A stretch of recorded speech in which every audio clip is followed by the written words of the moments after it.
guys, Cruel Blind Wave, I'm Eric, and I'm here to watch Dragon Ball Super, Superhero. This is the newest Dragon Ball Super movie, and I haven't seen it yet. I saw the trailer, and I gotta say, I was like, oh, it's in 3D. Okay. Well, I don't know. We'll see. I'm a big fan of Dragon Ball Z, Dragon Ball. I really like Super as well. But I've always loved Dragon Ball in the 2D world. Now we're jumping into 3D. So here's what I'm gonna do. I'm gonna reserve my judgment and we're gonna see how I feel about it after we watch this movie. If for any reason you're thinking, man, I wish I had some good old Dragon Ball Z 2D animation, I'm gonna use this opportunity to plug Nas Pasha's Agent Mystery Meets video, Legend, A Dragon Ball Tale, which is something that I absolutely loved and we reacted to on the channel. You can check out that video right here on Blind Wave. It was just a feast of just Dragon Ball love. And I'm still, even months later, I'm still riding that high. And it might be like the peak in terms of what I saw when I was a kid when it came to Dragon Ball and Dragon Ball Z. Super also scratched an incredible itch that I didn't even know I had. I had no idea I needed Master Roshi to be on the Tournament of Power Team 7, Universe 7's team. It was just, there were so many great things in Super. There was a lot of not great things in Super, but look, this is a new movie and I'm gonna be checking it out. I'm gonna be reacting alone, which I did once or twice. I did the very end of Dragon Ball Super, the sub by myself. So, yeah, there's a precedent set. I'm watching it right now. The other guys haven't seen all the way up to what I've seen. I don't know if jumping into this movie would be good, skipping all of Dragon Ball Super. Most of them have seen up to like the Cell Saga. Yeah, so I'm very, very excited. Just like all anime guys, we have to be cautious and careful. So the reaction portion of this video is down in the description and the pinned comment. It just says reaction highlight. You can click that, watch the entire reaction, come right back here to the YouTube video for the discussion. I know it can be a little difficult, but we put a lot of time and effort and resources to make the website method as seamless as possible. So go over, click, watch, have a good time, come back here for the discussion. And I think it's time. Finally, I'm going to watch Dragon Ball Super, Superhero. Let's start.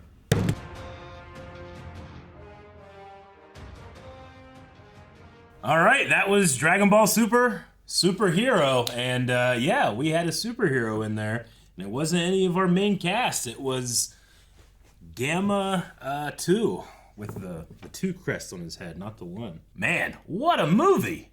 They jam-packed that thing. Now, the first thing I'll say is the animation.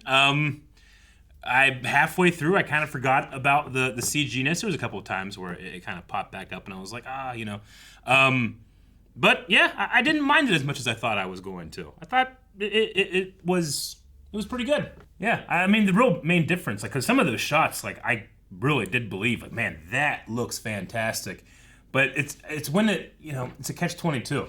You want to breathe more life into it and have characters emote a lot more so they have a lot more subtle movements. But anime doesn't really do that necessarily. It usually stays still and only your mouth moves. Whenever you have certain things, that's when you animate, but you don't have a lot of breathing and movement. And I think that type of thing can bring a lot of life into something, but it also was maybe a tiny bit distracting to me. But what it really excelled at was the sense of movement and the camera. 2D animation really changes the scale of things and like the distance and the way how long you travel. Like that sometimes like you can skew reality because you are just you're drawing it. The 3D nature of that is you kind of have to force that to happen, because you do have accurate scale and representation whenever you have a 3D environment. I think that it worked really, really well, especially with the environmental effects, interaction, all that stuff looked fantastic. So yeah, I'm not as disappointed as I was when I first watched the trailer for this art style. I think that it has a future, and if it can give this type of thing and it's cheaper or whatever, I mean, I'm all for it. So yeah, I think it's turned me around, definitely. In terms of the story, definitely felt like a Dragon Ball movie where they throw a lot at you. Cell Max, while he has really cool design, it's like a lot of movie villains. Cool design, no character, but I mean, this was designed to have no character, and especially when you compare him to Perfect Cell, well, there's nothing to write home about other than that he's just, more stronger. But that's beside the point, because in terms of more stronger, we wished for the dragon to unlock Piccolo's hidden abilities, much like Guru did for Gohan and Krillin back when Namek, which ultimately didn't really amount for much anyway. But here, we got a whole new transformation. We got essentially a Super Saiyan Piccolo. Orange Piccolo, as he's called, which I immediately think of Orange Chicken, and I thought, nope, don't like that name, but what are you gonna do? Sometimes anime names things strangely. Yeah, Orange Piccolo. Really like the design, especially like the different color on his arms. It honestly kind of reminds me like a Piccolo version of almost like Super Saiyan 4 in a way, with like the added fur that the only good thing from GT really. But Gohan's form, what is that even called? That's not a Super Saiyan transformation. That must be the next level of Gohan's mystic form, or it's anime, who cares? Why am I trying to figure it out? But the giant hair and the giant Gohan having that kind of single strand, which back in the day, Gohan had very different Super Saiyan level 1 hair, and then he would get the strand for level 2. And then we kind of just forgot all about that, and he just always had the strand. It is what it is.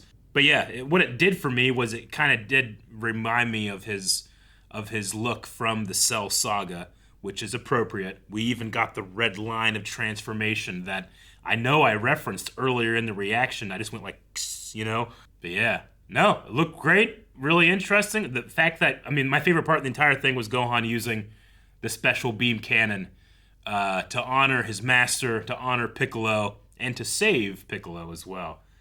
That little not subtle, but that little comment he made is like, what? I have been training. Just not very, very much, but hopefully he's been reminded enough by this point that, like, hey, you do got to keep on it. Goku obviously can't be here all the time, and nor can Vegeta. Now we have Piccolo that can contend up there. I wonder how he scales to what Goku and Vegeta are at right now. I really love Carmine for being a second in command after Magenta. He was really funny. He was really unique. He had a lot of personality. I love that he's both like he has no problem with like shooting a 3-year-old girl in the face, but he also has great production in his presentations. That's just a fun character quirk. So Carmine was fun. We had, a lot of stuff in here about Dr. Gero, about his family. There was even a shot in here where we showed Android 16, and he had a name called Geva, which that's new to me, so that's pretty cool. I'm assuming this is all canon, by the way, right? I know that movies sometimes are not canon, but I'm pretty sure all the Dragon Ball Super movies have been at least canon adjacent, because Battle of the Gods was retold, and I guess Resurrection of F was retold. I doubt they would redo this one in an anime form if they ever bring back Dragon Ball Super. I don't know. I don't really know much about what's going on in the Dragon Ball world right now, other than this movie that was a very fun time. I'm sure the theater had some pretty hype moments seeing that with a bunch of fans that have been loving this for so long.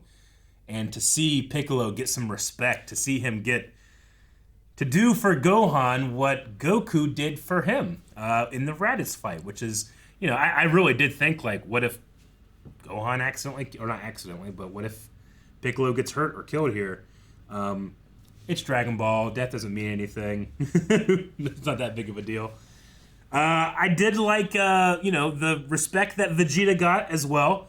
Vegeta and Piccolo tend to get jobbed, and they tend to show just how strong a character is that Goku or somebody else has to overcome. So it was cool to see Vegeta finally beat Goku, something that he's been striving for so long. I wouldn't even mind if now he crowned himself king of the Saiyans, because he is officially the strongest. Sans transformations, I know. Of course, Broly is now on Beerus's planet too, to be safe. And I did like him being kind of the third full-blooded Saiyan to add into the mix. That was very fun. The Broly movie, of course. How could I forget the Broly movie when I was talking about the movies? They're not going to remake that one either in anime form. But all that was really, really cool. Vegeta talking about efficiency and strength, and how Jiren seems to instinctively be able to do that thing. I've always kind of had a pet theory with Dragon Ball and its power set. And my pet theory has always been like power and how you can express your power should come from your breath, right? That's why we have these characters screaming and we have these moves like ha, me, ha, like being able to use your breath to bring out power. And I always thought, oh, that'd be kind of interesting because you have characters like Frieza, in the Frieza saga. He is never trained, but he also doesn't need, he can breathe in space, which is just completely different than what primates like Saiyans and humans do.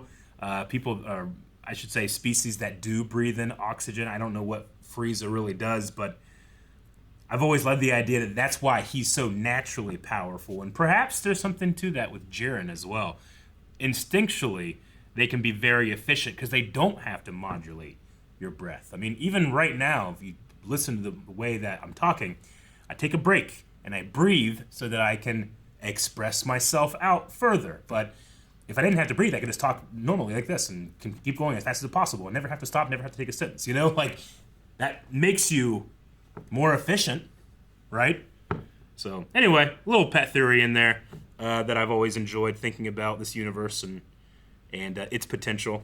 We got an upgrade to the dragon, which I like that.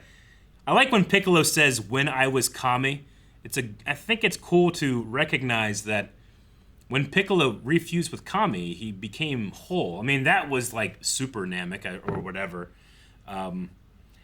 That's probably, overall one of the things I don't necessarily like about the Dragon Ball universe is just how cheap transformations can be sometimes, or power upgrades can be.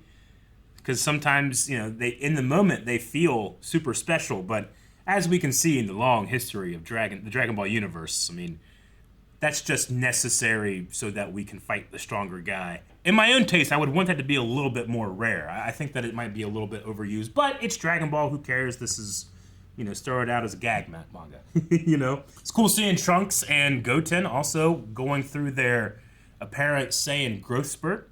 We've had these characters be very small for a very long amount of time, and I guess I never really thought about that with time skips and all, but yeah, it was cool seeing Goten that old, and I don't really count GT much. I haven't even really watched most of it, so it's cool to see that from my point of view. But overall, very fun movie. I turned myself around a little bit with the art design.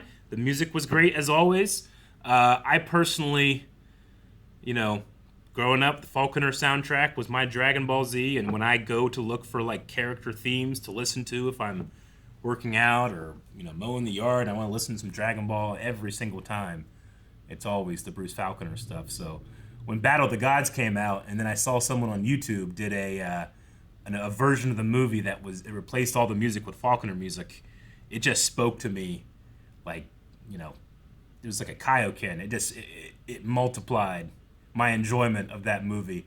And I'll have to check out if they ever did that for the other movies or moments in Super. I haven't really looked. But, it's hard for me to divorce myself from, like, Piccolo's theme from the Dragon Ball Z Falconer music. So it'd be nice to maybe, like, see a version of this, and it has that bum bum, bum bum, bum bum, bum bum theme, which I've always loved. And, I mean, the Super Namekian theme is good, too. Dun dun dun dun, dun dun dun dun. Dun, dun, dun, dun, dun, dun. Man, I know I've always been, a fan of music and orchestra, but like when I look back on things that long ago with the Bruce Falconer, like I can hear those themes like in my head clearly, like super clearly. But I know it's not everybody's cup of tea. Anyway, yeah, the music was great, the production was great, the voice actors were fun. Chris Sabat getting to play this side of Piccolo is, I mean, it's hilarious, it's fun, it's compelling, it's emotional, it's everything that you want in a hour-and-a-half Dragon Ball movie. So good job whoever's responsible for making this, if you're watching.